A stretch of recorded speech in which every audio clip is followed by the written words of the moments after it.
अस्सलाम वालेकुम, मैं हूँ राना अदनान शबीर ख़ान और आप देख रहे हैं नोए फ़िक्र। आज मैं फिनिक्स के शहर कॉट साइड पे हूँ और यहाँ पे एक बहुत खूबसूरत एंटीक्स की, पत्थरों की और फॉसल्स की शॉप है और इस शॉप के मालिक का नाम पॉल है। आइए पहले पॉल से पूछते हैं कि ये सब कुछ क्या है। Paul, you can come here and tell people in Pakistan what all you have to offer. Very nice. Hello, my name is Paul and you are at my store, Main Event Trading Incorporated, here in Quartzsite, Arizona. I carry minerals, crystals, rocks from all over the world. Fossils, wood carvings out of Indonesia, fountains, and I have a huge amethyst collection, all out of La Chalca mine near Soledad in Brazil. So, Thank you, Paul. you're very really welcome. appreciate Enjoy. that. Pakistan में president of Pakistan ने पंजाब में elections की तारीख जो है वो उसका ऐलान कर दिया है और KPK के लिए क्या होगा। हमारे साथ इस्लामाबाद में मौजूद हैं अहमद मुख्तार, उनसे पूछते हैं। जी अहमद, हमें कुछ तफसील बताइए। जी अस्सलाम वालेकुम राना साहब। राना साहब, आपने पहले तो इलेक्शन के बारे में पूछा, लाजमी बात है, इम्पोर्टेंट सवाल यही बनता है 30 अप्रैल में इसलिए कह रहा हूँ कि आज इलेक्शन कमीशन में एक मीटिंग हुई जिसमें कल भी हुई थी। आज ऑफिशियली इलेक्शन कमीशन ने एक लेटर सदर साहब को इरसाल किया और उसमें पूछा कि इलेक्शन की कौन सी डेट हो सकती है, जो सुप्रीम कोर्ट का डिसीजन आया है उसके हवाले से हमारी रहनुमाई फरमाएं। सदर साहब ने फ़ौरन बग़ैर कुछ लेट किए, ये दोपहर की बात है, आज दोपहर की, सदर साहब ने बग़ैर लेट किए और उन्होंने जो डेट दी, उन्होंने कहा कि हम तकरीबन ये देखते हैं कि जो अप्रैल का आखिरी हफ्ते से लेके 7 मई तक का जो टाइम पीरियड बनता है उसमें हमें, उसके दरमियान हमें कोई डेट दे दें तो हम फिर पंजाब के इलेक्शन के हवाले से KPK पे अभी भी बात नहीं हुई, उस पर गवर्नर ने डिसाइड करना है। तो जैसे ही उन्होंने ख़त लिखा, सदर साहब ने बग़ैर वक्त ज़ाया किए राना साहब फ़ौरन 30 अप्रैल की डेट दे दी। इधर 30 अप्रैल की डेट आना थी तो इसका मतलब है कि पंजाब के इलेक्शन का फैसला हो गया। इलेक्शन कमीशन अब उस मोड और तैयारी में चला गया। अब बाकी डिपेंड करता है KPK का इलेक्शन और बाकी पार्टियों का और हुकूमत के ऊपर भी। हुकूमत अभी तक तो यही कोशिश कर रही थी कि इसको टाल मटोल या किसी तरीके से हम चेंज करवा दें, लेकिन ये मुमकिन नज़र नहीं आता। इलेक्शन की डेट डिसाइड हो गई सुप्रीम कोर्ट का के फैसले की रोशनी में, कॉन्स्टिट्यूशन के हवाले से। अब देखना यह है कि कैसे पॉलिटिकल पार्टीज इसको लेके आगे चलती हैं।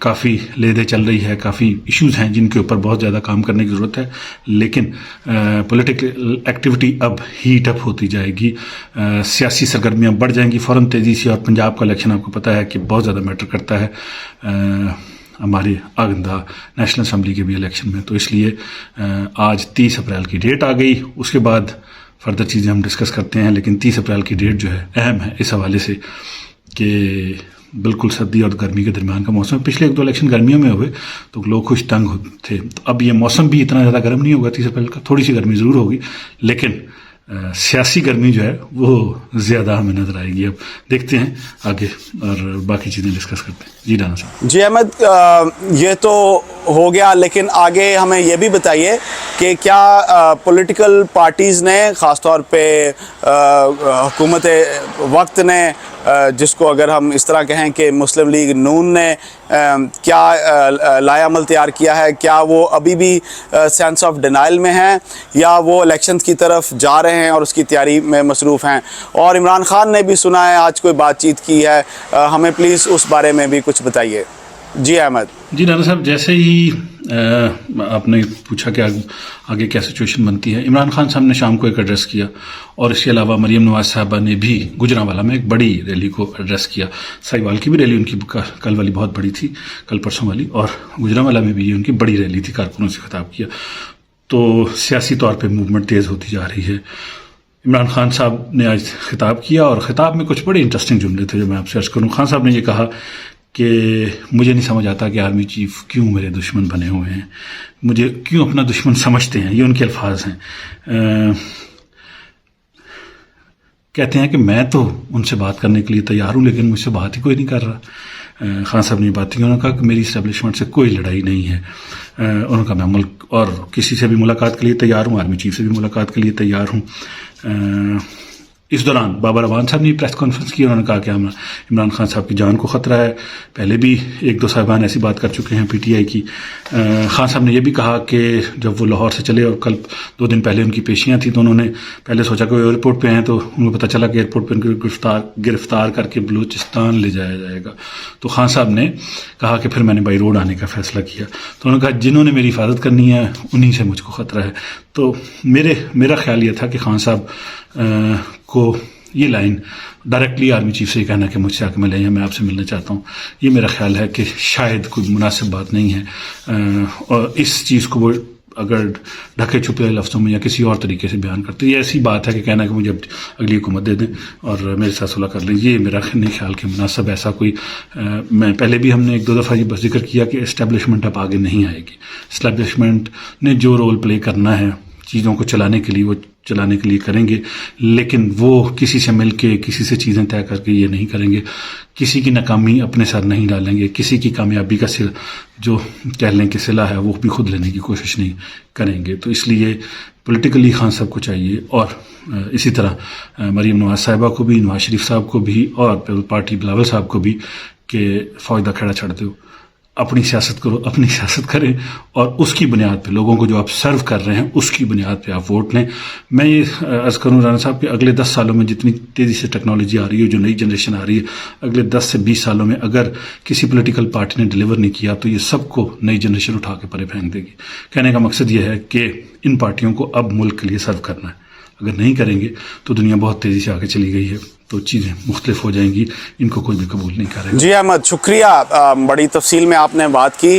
अहमद, जो इकॉनमी है और इस वक्त जो इकनॉमिक कंडीशन है पाकिस्तान की, वो आने वाले इलेक्शन पर बहुत बड़ा और गहरा असर डालेगी, क्योंकि जिस साल इलेक्शन होते हैं किसी भी मुल्क में, वो उस साल इकॉनमी जो है वो बड़ी स्लो डाउन होती है, चाहे वो कोई भी दुनिया का मुल्क हो। तो हमें ये भी बताइएगा कि कुछ इस एक दिन में विदिन 24 आवर्स कुछ डेवलपमेंट हुई है, इसहाक डार साहब की तरफ से भी कुछ ऐलानात हुए हैं, तो हमें ज़रा बताइएगा कि इसमें क्या पेशरफ्त हुई है। जी नाना साहब, आपने बड़ा अहम सवाल ये पूछा कि अब क्या सिचुएशन बनने जा रही है, इकोनॉमी में क्या सूरत हाल है। तो मैं अर्ज़ करूँ कि कल जो है डॉलर ने छलांग लगाई और 19-20 रुपए के करीब ऊपर चला गया। आज उसने वापस छलांग लगाई और 6.5 रुपए 6-7 रुपए के दरमियान की कीमत उसकी वापस आ गई। इसहाक डार साहब ने शाम को प्रेस कॉन्फ्रेंस की, बड़ी लंबी चली, उन्होंने बातें की। उन्होंने कहा कि $1 अरब जल्दी चाइना से पाकिस्तान को दोबारा मिलने वाला है, जो चला गया था वो दोबारा आ जाएगा। तो हमारे रिजर्व में अभी जो $3 बिलियन के करीब हैं सरकार के, वो $4 बिलियन हो जाएंगे। टोटल मिला के 8 के करीब बनते हैं तो वो $9 बिलियन हो जाएंगे, जिन बैंकों के मिला लें तो कंट्री के रिजर्व 9-10 बिलियन होंगे। तो फिर उन्होंने कहा कि डिफ़ॉल्ट का कोई खतरा नहीं है और IMF से मुआहदा इंशाल्लाह 1 हफ्ते में हो जाएगा। और ये दिन भर ये बातें चलती रहीं कि इसहाक डार शायद इस्तीफ़ा दे रहे हैं। अभी भी उनको मुझसे पूछ रहा था तो उन्होंने वाज़ेह किया कि मैं कोई इस्तीफ़ा दूँ, मैं कोई इस्तीफ़ा नहीं दे रहा। अभी तक ये सिचुएशन चल रही है। इक़्तिसादी तौर पे कह लें कि अफ़राद ज़र 30% आया और चीज़ें जो हैं वो कह लें कि इकनॉमिक्स वाली साइड है, बिज़नेस वाली साइड पे बहुत टफ हैं, लोग गरीब बहुत पिसे हुए हैं और कह लें कि मुश्किलात काफ़ी हैं। तो इस हवाले से डार साहब ने भी आज काफ़ी चीज़ें क्लियर की। अर्ज़ ये करता चलूँ कि साथ पेट्रोलियम मिनिस्टर ने भी ये कहा कि जैसे ये डिवैल्यूएशन हुई है उसके साथ पेट्रोलियम प्राइसेस भी मज़ीद बढ़ेंगी। तो अगर ये मज़ीद बढ़ेंगी तो ये जो 30% का रेट है जो कल भी हम बात कर रहे थे, ये 40% तक अफरात ज़र जा सकता है, 35-40% के करीब जाता है।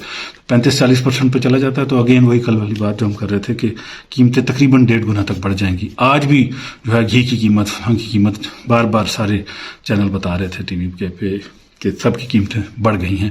लोग जो 300 रुपए का घी खरीदते थे वो 700 रुपए का है। आटा लोग लाइनों में लग के सस्ता आटा खरीद रहे हैं। बहुत मुश्किलात हैं सब लोगों के लिए, इकनॉमिकली काफ़ी चीज़ें डिप्रेस्ड हैं। लेकिन इसके साथ साथ एक और इंटरेस्टिंग बात हुई। जावेद अख्तर साहब हैं इंडिया के एक शायर, वो लाहौर आए थे, वापस गए थे, उनसे किसी ने सवाल पूछा, बड़ी आज वो क्लिप चला है, तो उन्होंने कहा कि मुझे तो पाकिस्तान में कहीं गुर्बत नहीं नज़र आई। लाहौर फिर हूँ, कराची भी गया हूँ, 2-3 दफ़ा गया हूँ, लेकिन जितनी गुर्बत दिल्ली में है, बॉम्बे में है, उतनी मुझे पाकिस्तान में तो नहीं नज़र आई। तो ये एक वो इंटरेस्टिंग वो था कि शायद हम पे इल्ज़ाम ज़्यादा है, हाँ, उतने गरीब हम हैं नहीं, या हमारी सिचुएशन उतनी बुरी है नहीं जितनी बताई जा रही है। जी राना साहब। जी अहमद, ہم اللہ کے بڑے شکر گزار ہیں کہ صدر پاکستان نے پنجاب کی الیکشن کی تاریخ دے دی اور چند ہی دنوں میں ہمیں انشاءاللہ KPK کی بھی الیکشن کی تاریخ مل جائے گی. اس میں کس طرح مسلم لیگ نون پرسو کرتی ہے الیکشنز کو اور وہ کیا بیانیہ اختیار کرتی ہے یہ ہمیں آنے والا وقت بتائے گا. لیکن PTI کا بیانیہ لوگوں کو آلریڈی بڑا کلیئر ہے. ابھی دیکھتے ہیں کہ یہ اکانومی پہ بیانیہ بناتے ہیں PTI والے تو نون لیگ والوں کے پاس کیا بیانیہ ہے. میرا خیال ہے کہ یہ واپس جائیں گے تاریخ میں 4-5 سال پیچھے اور یہ نواز شریف صاحب کے خلاف جو کیسز ہیں ان پہ بات چیت کریں گے اور اس کا بیانیہ بنائیں گے. یہ میرا ذاتی خیال ہے, میں غلط بھی ہو سکتا ہوں اور آپ کو حق حاصل ہے کہ آپ میرے اس سے اختلاف کریں, کیونکہ میرا نہیں خیال کہ ان کے پاس اس وقت کوئی اور بیانیہ ہے سوائے اس کے کہ وہ دوبارہ اداروں کو ٹارگٹ کریں اور عوام کو یہ بتائیں کہ ہمارے ساتھ بڑا ظلم ہوا تھا, بڑی زیادتی ہوئی تھی اور خان صاحب نے ہمیں اکانومی آلریڈی اتنی بری حالت میں دی کہ ہم اس کو ٹھیک کر ہی نہیں سکے. ہمیں اگر مزید ٹائم ملتا تو شاید ہم اس کو ٹھیک کر لیتے. میں آپ سے اجازت چاہوں گا اس دعا کے ساتھ, اللہ آپ کو آسانیاں نصیب فرمائے اور آسانیاں تقسیم کرنا نصیب فرمائے. السلام علیکم.